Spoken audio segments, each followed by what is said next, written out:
monde, re-bienvenue à Parlons Montréal, la séance de discussion de chaque semaine où moi et Marc-Antoine Desjardins, nous échangeons des sujets, des actualités de la semaine pendant cette période de confinement. J'espère que vous allez bien. Merci beaucoup pour vos commentaires la semaine dernière, c'était vraiment agréable de vous lire. On va essayer de vous faire réagir encore cette fois-ci parce qu'on aime bien recevoir vos commentaires. Marc-Antoine, comment vas-tu? Ça va très bien, Justine. Comment ça va tout le monde? Content de te retrouver. On est rendu qu'on a notre processus à la semaine que j'aime bien, que j'apprécie. C'est un temps où est-ce que ça nous permet d'avoir une réflexion sur ce qui se passe à la ville, puis aussi de se couper de ce climat parfois un peu lourd du confinement, de la crise du COVID-19. Un mot que je malindexe, que je suis tanné d'entendre. Oui, hein? Oui. C'est sûr. Non, ben c'est bien, ça nous fait penser à d'autres choses, ça nous fait penser à la ville, puis c'est agréable de pouvoir partager nos idées avec vous, puis de vous entendre aussi ce que vous avez pour nous, ce que vous avez découvert à Montréal. Et nous, cette semaine, ben, on va vous parler de nos découvertes de la semaine, un peu les initiatives qu'on a vues en ville, qu'on a trouvé intéressant. Alors, on va essayer de vous présenter quelque chose à chaque semaine qu'on a découvert. De mon côté, j'ai changé de quartier. Alors, pendant des années, je vivais à Pierrefonds. Et à cause de la situation avec le train, alors le fameux REM, le réaménagement du train et la fermeture de la ligne de montagne, on a déménagé donc à Hochelaga. Donc, j'ai vraiment changé de quartier d'ouest en est de la ville. Alors, je découvre un nouveau mode de vie, un nouveau quartier. Et en me promenant, j'ai découvert cette semaine des œuvres d'art sur les poubelles. Donc, les gens sortent leurs poubelles. Et le lendemain, ou je ne sais pas comment, mais c'est comme par magie, moi je me promène et je vois des écritures, des calligraphies vraiment belles sur des écrans de téléviseur. J'ai vu un frigo, c'était marqué cold, je ne sais plus, des messages subtils. Sur les écrans, c'était marqué puisque je l'ai dit, c'est vrai. Et donc, pour moi, c'est comme un petit peu peut-être un message de comment on reçoit ce que nos écrans nous transmettent. En tout cas, j'ai trouvé cette initiative formidable et apparemment que c'est un collectif d'artistes qui s'occupe de faire ça pour enjoliver nos quartiers et s'appelle Garbage Beauty. Alors, je vous encourage à rester à l'affût autour de chez vous, voir si Garbage Beauty est présent pour faire une beautification de votre quartier. Comme on dit, Justine, les vidanges des uns sont les trésors des autres. Oui, ben absolument. Ah, ben écoute, avec la quantité de gens qui font leur ménage du printemps, on est tous à la maison tout le temps, donc on a l'impression que tout le monde vide le cellier en même temps. Donc disons qu'il ne manque pas de matériel. Matière première. Ouais. Et toi, Marc-Antoine, c'était quoi ta découverte de la semaine?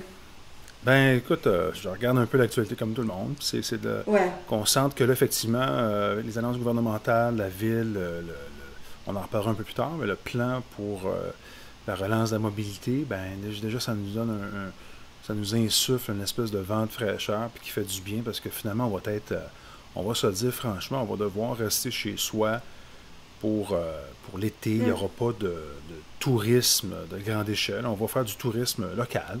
On va redécouvrir sa ville, puis je trouve que c'est une bonne chose, c'est une belle circonstance aussi. On va pouvoir se réapproprier notre espace commun, mais dans la ville de Montréal, ce qui est en soi, ce qui est aucunement désagréable. Moi, je trouve que l'été à Montréal, il n'y a rien de plus merveilleux que ça. C'est fantastique. C'est une ville qui est verte, qui est flamboyante, qui est superbe à fréquenter. Ben, c'est ça. Ce qui m'a interpellé le plus, ben, c'est le message du gouvernement du Québec au niveau de la reprise, de la réouverture des parcs graduelle et des activités sportives individuelles.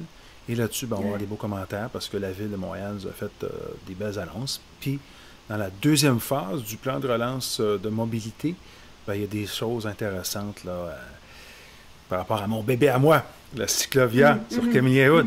Mais c'est vrai que t'amènes un point qui est intéressant et auquel je réfléchis beaucoup, c'est que souvent, on a cette habitude-là de dire on a du temps, on quitte la ville. J'ai du temps, j'ai des vacances, j'ai une semaine de libre, je quitte la ville. J'ai une fin de semaine de libre, je vais au chalet. J'ai une semaine, je change de pays, je prends l'avion. Ben, là, avec le confinement, c'est plus possible. Alors, ça nous force à rester chez nous, mais chez nous, je veux dire, on vit dans un endroit magnifique. Montréal, c'est une grande ville, les quartiers sont très variés. On a le vélo, on peut se déplacer à vélo, on peut se déplacer dans notre quartier, on peut visiter des parcs. Tu sais, il y a quand même des choses à faire, des sorties, puis on va voir avec les consignes du gouvernement qu'est-ce qui est possible de faire et ne pas faire, parce qu'on veut quand même pas aider la propagation de la maladie, mais même en restant chez soi, je trouve qu'il y a des choses à découvrir qui sont intéressantes. Ah, c'est certain, puis je pense que de toutes les années qu'on a connues, ben, cette année, en tout cas cet été, risque d'être l'été la moins polluée possible. D'être l'été le moins pollué possible, effectivement. Ça va être... c'est agréable. Juste un roulis. C'est agréable d'être dehors, l'air est bon, l'air est frais. Alors, l'air est bon et frais, c'est sûr. Comme on dit, à mauvaise fortune, bon cœur. Je veux dire, on va trouver ce qui est positif dans tout ça. Puis non, ça regarde bien. Puis encore une fois, on va redécouvrir notre ville. Il y a un héritage historique, un héritage culturel. Et non, ça va être intéressant, je pense. Mais écoute, la dernière fois, on avait dit qu'on voulait aborder un sujet qui n'est pas très sexy, mais qui est tout de moins très important pour les Montréalais, qui est la fiscalité municipale. Alors, je pensais l'aborder cette semaine avec une idée qui est plus un principe général ou une grande idée. Mettons une grande idée comme ça. Donc, c'est une idée que j'ai découverte au sein de mes études, au courant de mes études à HEC Montréal. J'ai pris un cours en décroissance, ce qui est un peu l'antithèse de la croissance, n'est-ce pas? Donc, on va à HEC généralement pour apprendre la croissance, comment faire croître l'économie, n'est-ce pas? Mais quand même, c'est un peu étonnant, mais au sein de HEC, il se donne un cours sur la décroissance qui est donc la théorie de comment ramener l'économie à un niveau qui est beaucoup plus soutenable, si tu veux. Ce cours-là est donné par Yves-Marie Abraham et c'est un cours où est-ce que c'est un peu un mélange d'économie, donc de principes économiques de base, de sociologie, d'écologie, donc de différentes notions, beaucoup de philosophie en même temps. C'est un cours que je recommande, qui est vraiment intéressant, peu importe notre domaine d'études. Je pense qu'on est rendu là comme société qu'il faut commencer à regarder des modèles alternatifs à la société de croissance. C'est certain. Mais une des idées qui nous a été présentée dans ce cours-là, c'est l'idée d'une dotation inconditionnelle d'autonomie. Donc, la dotation inconditionnelle d'autonomie, c'est dans la même veine que le revenu minimum garanti. Sauf qu'au lieu d'être un revenu, c'est une dotation au niveau des services. Donc, au lieu de prendre l'argent via les taxes et de faire une redistribution de l'argent via un revenu garanti, ça c'est un autre débat, on n'ira pas là pour aujourd'hui, mais au lieu de faire ça, c'est plus au niveau de quels services sont les services essentiels qu'on devrait garantir à tout le monde. Donc, au niveau provincial, on sait, c'est la santé, c'est l'éducation, il y a des services qui sont garantis, peu importe si on paie des taxes ou non. À la ville, est-ce qu'il y a des services qu'on devrait pouvoir garantir à tout le monde? Et je parle, évidemment, il y a des choses qu'on connaît comme les bibliothèques qui sont disponibles à tout le monde, les parcs qui sont disponibles à tout le monde, les pistes cyclables. On a beaucoup de structures et d'infrastructures qui sont, par leur nature même, qui sont partagées, qui sont communs. Mais au niveau des services qui sont offerts aux individus, qu'est-ce qui est un service qui est essentiel? Donc, on peut penser, par exemple, à l'eau. L'approvisionnement en eau qui est nécessaire. On a besoin d'eau pour vivre, on a besoin d'eau pour cuisiner, pour se laver. Bon, mais est-ce qu'on a vraiment besoin d'eau pour remplir sa piscine? Est-ce qu'on a besoin d'eau pour laver sa voiture? Alors, est-ce qu'il y a un seuil minimum d'eau qui devrait être offert à tout le monde? Et au-delà de ce seuil-là, donc ce serait la dotation inconditionnelle, et au-delà de ce seuil-là, ben, ce serait un supplément à payer par le consommateur. Je sais que toi et moi, on a déjà discuté de cette idée-là au niveau de la collecte. La gestion des déchets. Ouais. Ce qui se fait à Beaconsfield et à d'autres endroits. À plusieurs villes dans le monde, ben, c'est un bon point parce que, effectivement, l'idée de décroissance, l'idée de démondialisation, puis ça, c'est François Legault, notre premier ministre, qui l'a mentionné, je pense, au tout début, là, au mois de mars ou au début avril, quelque chose comme ça. Ce constat-là, ben, nécessairement, plusieurs villes et pays du monde l'embrassent et vont loin là-dedans. Qu'on parle juste à la gestion des déchets locaux, le Danemark, bon, même la Suède. San Francisco, l'Ouest américain, tout ça. Il y a plusieurs villes, comme ça dit Bakersfield. Il y a même une ville sur la côte, pas la côte ouest, mais dans le Bas-Saint-Laurent, une petite ville, je pense, mais Saint-André. Je en avais parlé durant la partielle. Mais oui, on est rendu là, je pense. Et j'aime ton idée parce que c'est un point qu'on va devoir adresser éventuellement. Toute municipalité ou tout parti qui aspire à diriger une ville va devoir se poser la réflexion dans les années à venir, dans les mois, les années à venir. Bon, les services, c'est une chose. Taxer les gens, c'est une chose, mais qu'est-ce qu'on fait de l'utilisation de ces services-là? Et comment qu'on peut... C'est pas juste parce qu'on paye une taxe d'eau qu'on peut prendre toute l'eau possible, ou c'est pas juste parce qu'on paye une taxe sur les déchets qu'on peut jeter comme une industrie lourde. Là. Alors, on doit se remettre en question et recentrer, à mon avis, les missions essentielles d'une ville, d'une agglomération. Et je pense que ça va être une réflexion qui va être... qu'on ne pourra plus contourner dans un avenir très, très, très proche. Ça s'insère exactement dans tout ça. Oui, c'est une façon d'encourager un comportement qui est responsable.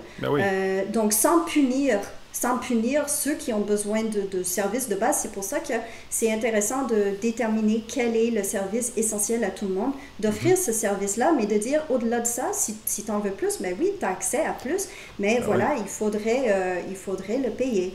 Je vais faire excuse-moi, Justine, je vais faire un petit parallèle avec la collecte de déchets organiques, le bac brun, finalement. Depuis que je fais ça, tu n'as pas idée la quantité de déchets de moins que je mets dans ma poubelle. C'est des emballages, n'est-ce pas? C'est des emballages.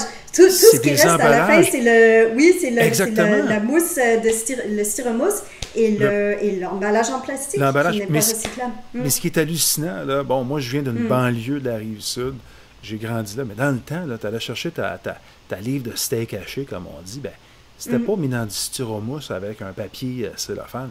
C'était enveloppé dans du papier parchemin, papier brun. Le papier brun.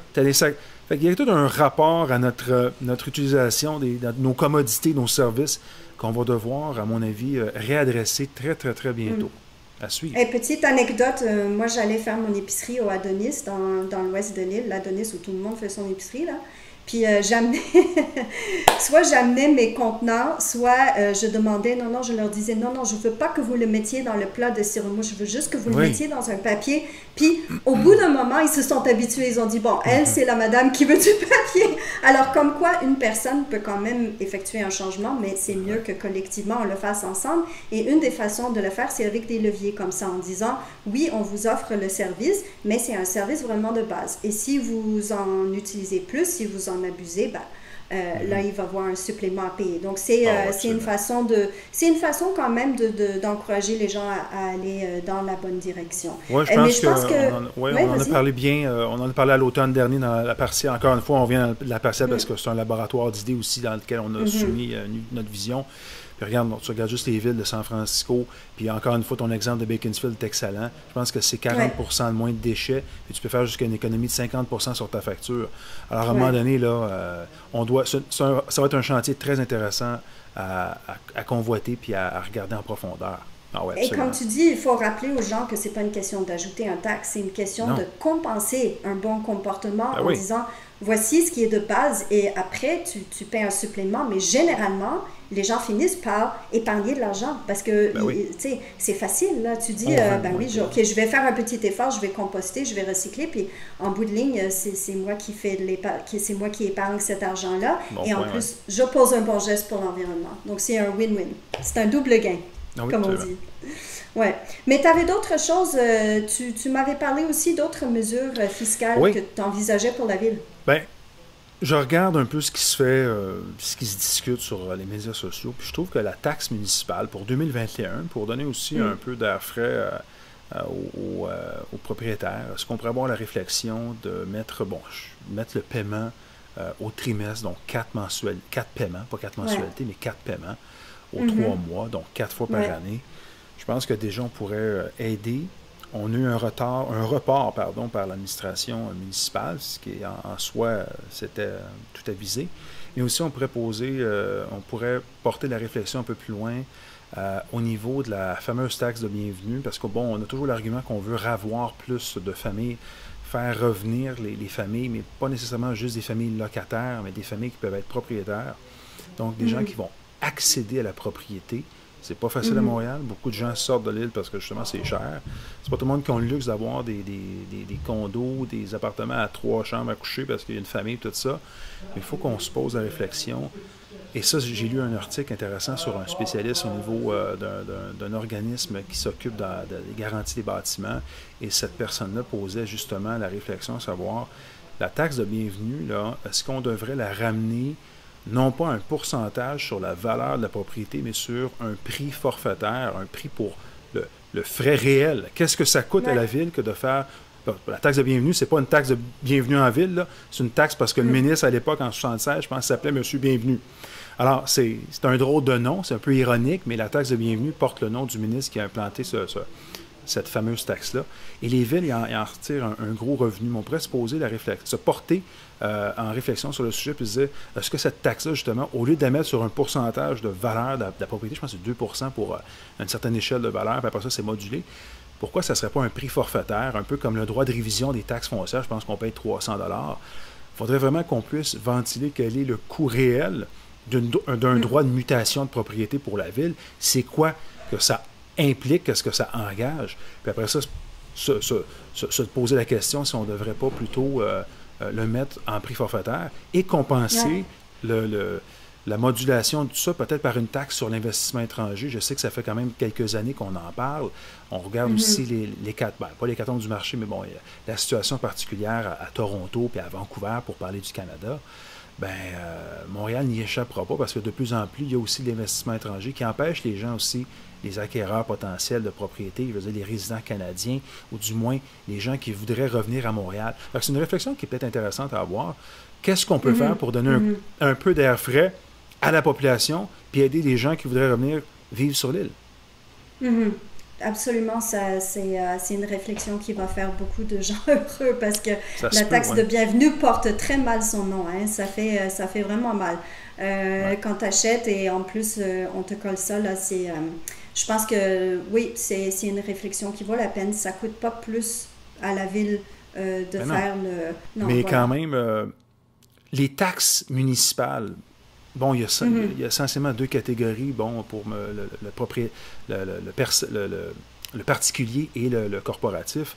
Est-ce qu'on peut peut-être penser à suggérer un troisième type de catégorie aussi pour les petites et moyennes entreprises, les commerçants, les travailleurs autonomes, les gens qui n'ont pas nécessairement 50 employés et qui consomment moins d'eau et d'électricité qu'une famille de 4 personnes? Alors, est-ce qu'on peut se poser la question et avoir une réflexion sur le sujet? La fiscalité municipale, à mon avis, dans le 21e siècle, surtout au sortir de la crise, devrait aussi, à mon avis, avoir ça devrait être une fiscalité plus sur l'individu que la propriété, plus sur l'utilisation que la propriété, qui est un modèle vraiment dépassé des années 50-60, là, où est-ce que c'était une taxe qui était sur le pied carré pratiquement, l'utilisation qu'on en faisait. Mais là, maintenant, on doit se remettre en contexte à travers notre utilisation citoyenne de l'espace public et aussi de nos services. Oui. En parlant de l'utilisation de l'espace public et notre... Voilà, donc il y a eu quand même une grande annonce aujourd'hui de la Ville de Montréal par rapport à l'utilisation de l'espace avec le réseau sécurisé pour les vélos. Pour le transit par vélo. Alors, il faut que je te dise que quand tu passes dans la ville aujourd'hui, tu vois que c'est quasiment, je veux dire, c'est la ville, pour moi, c'est la ville qui se rend à l'évidence que on est rendu là, il faut donner plus de place parce qu'il y en a tellement. Et il y a de moins en moins de voitures, les gens sont chez eux, on ne fait plus de trajets en ville avec la voiture, beaucoup moins en tout cas. Donc, il faut repenser ce partage de rue, comme on avait discuté la semaine dernière. Bien là, c'est en train de se concrétiser avec ce réseau-là. Absolument, Justine. On appelle ça, dans le fond, ça vient en 2 phases, de ce que j'ai compris du point de presse de la mairesse d'aujourd'hui. On va être confinés dans notre ville, on est comme dans une forteresse, là. Les gens de l'extérieur ne veulent pas nous voir. On est comme, j'ai vu le terme, ça m'a fait un peu rire, la montréalophobie, là. Hein. On a le phobe facile de ce temps-ci sur peu importe le sujet, mais là, c'est rendu que nous, citoyens de Montréal, on va créer une montréalophobie, alors il faut qu'on respire par le nez et qu'on prenne ça avec un brin d'humour. Mais essentiellement, c'est qu'on voit des voies actives sécuritaires qui viendra en deux phases. Il faut se rappeler aussi que depuis l'annonce de Projet Montréal en 2017, avec le déploiement du REV, ben ça, c'est des voies actives, des voies, express vélo, le réseau express vélo. Et là, on aurait effectivement un agencement de tout ça avec des voies provisoires, temporaires, où est-ce qu'on permettrait, encore une fois, de rencontrer les contingences des corridors sanitaires. Un mot que je trouve un peu bizarre. Moi, j'aime mieux le corridor aérobique. Mais c'est ça, donc c'est d'amener aussi une réappropriation d'espace public en créant des zones franches où est-ce qu'on va, bien sûr, piétoniser et aussi développer des axes cyclables pour tous, puis pour faciliter les déplacements est-ouest et nord-sud. Ça va créer une espèce d'engouement de destination très intéressant, puis j'espère que les Montréalais, on va se réapproprier notre espace public en utilisant ces ressources-là qui vont être mises à notre disposition par la Ville, puis j'espère que ça va être un gros hit, comme on dit. Puis la phase 2, le point qui me touche personnellement, parce que, je suis le père fondateur de la cycloville sur Camilla depuis 2016, organisateur, tout ça. Bien, j'ai eu confirmation aujourd'hui, puis ça me flatte beaucoup, ça me fait du bien. Parce que l'activité physique, ça a été... tout le monde a été confiné, mais là, on voit quand même que, on peut faire du vélo en respectant la distanciation sociale. Et je veux aussi ramener un point important, c'est que le programme Cyclovia est un programme qui est géré par la Ville-Centre, mais où est-ce que les arrondissements peuvent faire une demande à la Ville-Centre pour tenir une cyclovia sur leur territoire. Alors, à chaque année, j'encourage les arrondissements. J'ai collaboré avec Antic, le mouvement À une cycle, pour les aider, du moins les aiguiller là-dessus, avec la baisse de l'achalandage sur les routes par le télétravail, le confinement, les gens qui vont travailler à distance, à télétravail justement. Il y a moins de circulation automobile. Comme on dit, il y a moins de pollution. On ne doit pas revenir à ce que c'était avant. Je vais avoir plus de détails. J'ai parlé aux gens récemment là-dessus. Je n'ai pas de la concrétisation officielle, mais tout ce que je sais, c'est que le programme va être augmenté. Ça va être intéressant. Le parcours va être agrandi. Puis on va tranquillement se rapprocher un peu à l'esprit du parc de la Gatineau, qui eux autres aussi vont voir le retour des vélos dimanche. J'ai vu ça par 3 phases graduellement avec les promenades. Donc Montréal n'y échappe pas.